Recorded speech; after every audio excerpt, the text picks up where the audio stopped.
A ver, ¿cómo es posible que un solo componente, un impulsor de una bomba, pueda acabar costando 45 millones de euros en reparaciones? Pues hoy vamos a analizar uno de los errores de ingeniería más caros, pero que más caros, de la historia reciente. Y ojo, que esto no es solo la historia de una bomba que no funcionaba bien, es una lección crucial, diría yo, sobre cómo ignorar los principios más básicos de la física te puede llevar a un desastre de proporciones épicas. Imaginen la escena. En el banco de pruebas de la fábrica, la bomba rinde a un impresionante 76,8% de eficiencia. O sea, cumple con todo, de maravilla. Pero, en el momento en que se instala en la planta, su rendimiento se desploma, ¡pum!, a un catastrófico 22%. La pregunta es obvia. ¿Qué demonios pasó en el camino del laboratorio al mundo real para que hubiese una caída tan brutal? Y aquí está la cifra que lo pone todo en perspectiva. Más de 45 millones de euros. Ese fue el coste directo, solo para rediseñar y reemplazar el componente. Y eso, sin contar, claro, las pérdidas millonarias por tener la producción parada. Un número que, de verdad, demuestra la escala de este fallo. Bueno, para desentrañar este misterio vamos a seguir un plan muy claro. Primero, vamos a ver los detalles del desastre. Segundo, nos meteremos de lleno en la ciencia fundamental del diseño de impulsores, que es la clave de todo esto. Tercero, haremos un análisis casi forense para encontrar la causa raíz. Y finalmente, las lecciones críticas que podemos aprender.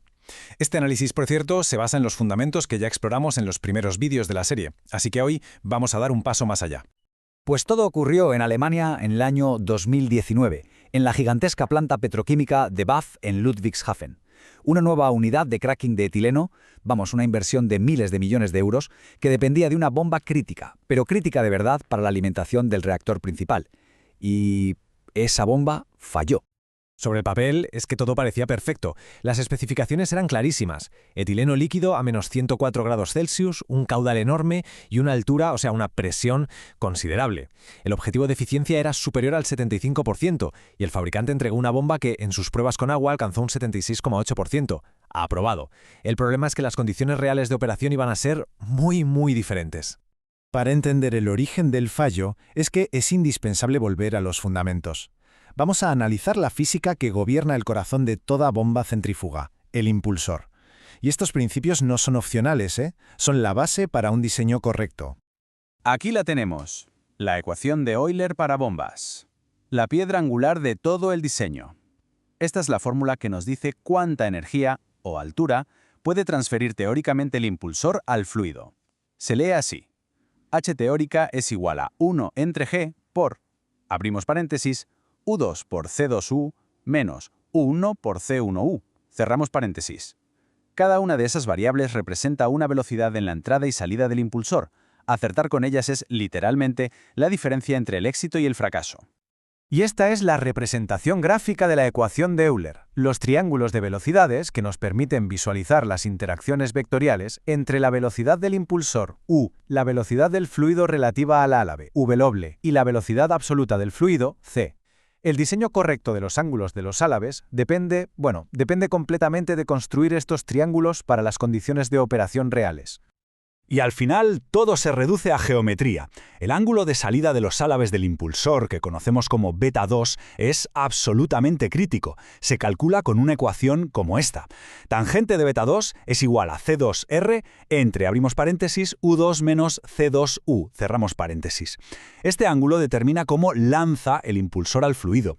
No es un número que se pone al azar, es el resultado de un cálculo preciso. Y un error aquí, como vamos a ver, es fatal. Ante un nuevo diseño, cualquier ingeniero se pregunta, vale, ¿y qué forma debe tener mi impulsor? Pues la velocidad específica es la herramienta que responde a esa pregunta. La ecuación es ns es igual a n por la raíz cuadrada de q dividido entre h elevado a 3/4. El resultado es un número sin dimensiones que actúa como una especie de guía, indicando qué tipo de geometría será más eficiente para unas condiciones de trabajo concretas. Y esta tabla lo ilustra perfectamente. Un ns bajo por debajo de 20 nos lleva a un impulsor de flujo radial, ideal para generar mucha presión con poco caudal. Un ns alto nos indica que lo que necesitamos es un impulsor de flujo axial, como una hélice, para mover grandes volúmenes a baja altura. La física al final dicta la geometría óptima. Y finalmente, llegamos al número de Reynolds. Esta es la clave para entender por qué una prueba con agua puede no ser válida para otro fluido. Relaciona la inercia con la viscosidad para predecir el patrón de flujo. Y lo más importante, depende directamente de la densidad y la viscosidad del fluido. Como vamos a ver ahora, cambiar de agua a etileno criogénico cambia radicalmente el número de Reynolds y, por tanto, el comportamiento del flujo dentro de la bomba. Bien, armados con toda esta teoría, volvamos a la planta. Vamos a aplicar estos principios para hacer un análisis forense de lo que salió tan mal. Este tipo de fallo, aunque pueda parecer increíble, está muy bien documentado en la industria cuando no se tienen en cuenta las diferencias entre las condiciones de prueba y las de operación real. Y aquí está el meollo del problema, justo en esta tabla. La bomba se probó con agua, pero su trabajo real era con etileno criogénico. Miremos los datos. El etileno es casi la mitad de denso y su viscosidad es casi 10 veces menor. Es que no son fluidos parecidos, son mundos hidrodinámicos completamente diferentes. Esta diferencia brutal en las propiedades del fluido se tradujo en una diferencia de 5 veces en el número de Reynolds entre las condiciones de prueba y las de operación. O sea, el flujo de etileno en la planta estaba en un régimen completamente diferente al del agua en el banco de pruebas. El diseño, que estaba optimizado para un régimen, era totalmente inadecuado para el otro. Y la investigación encontró la prueba del delito. El cálculo correcto para el etileno exigía un ángulo de álave de 8,8 grados. El impulsor que se instaló tenía un ángulo de 22 grados, más del doble. Toda la catástrofe, los 45 millones de euros, se reducen a esto, a esta discrepancia, a un diseño hecho para un fluido que se utilizó para otro totalmente distinto. El momento eureka llegó con el análisis de dinámica de fluidos computacional, el famoso CFD.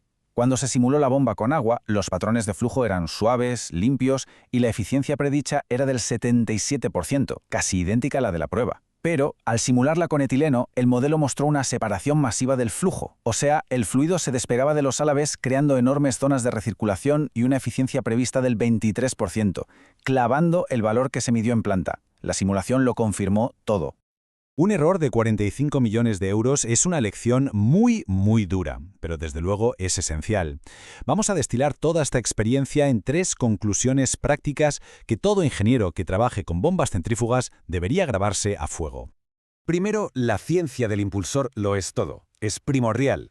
Los triángulos de velocidades y la ecuación de Euler deben calcularse para las condiciones de servicio reales. Punto. Segundo, las pruebas en fábrica no son la verdad absoluta, tienen sus límites. Probar con agua es inútil si no se aplican factores de corrección para escalar los efectos del número de Reynolds. Y tercero, la velocidad específica es la guía, define la geometría óptima y debe ser el primer paso de cualquier diseño. Y esta cita lo resume todo a la perfección.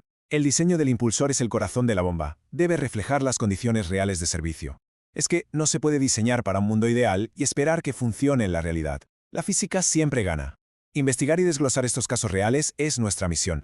Si este tipo de análisis profundo resulta útil, considerar la suscripción nos ayuda muchísimo a dedicar el tiempo que estas historias merecen. Para quien quiera profundizar más, estos libros son referencias indispensables. El Centrifugal Pump Design de Gulich es básicamente la Biblia del diseño. El Pump Handbook de Karasik es una enciclopedia completísima. Y el libro de Shivamogi ofrece una base teórica muy sólida. En la descripción se pueden encontrar los enlaces de afiliado para poder adquirirlos. Y para terminar, una pregunta para la gente que está en el campo. ¿Alguien se ha enfrentado alguna vez a una discrepancia así de este calibre, donde las pruebas de fábrica simplemente no se correspondían con el rendimiento real? Compartan sus historias en los comentarios, que seguro que son interesantes. En el próximo análisis de la super serie de bombas, Bombas 4, exploraremos otro caso aún más costoso, un error de selección que superó los 80 millones. Gracias por acompañarnos.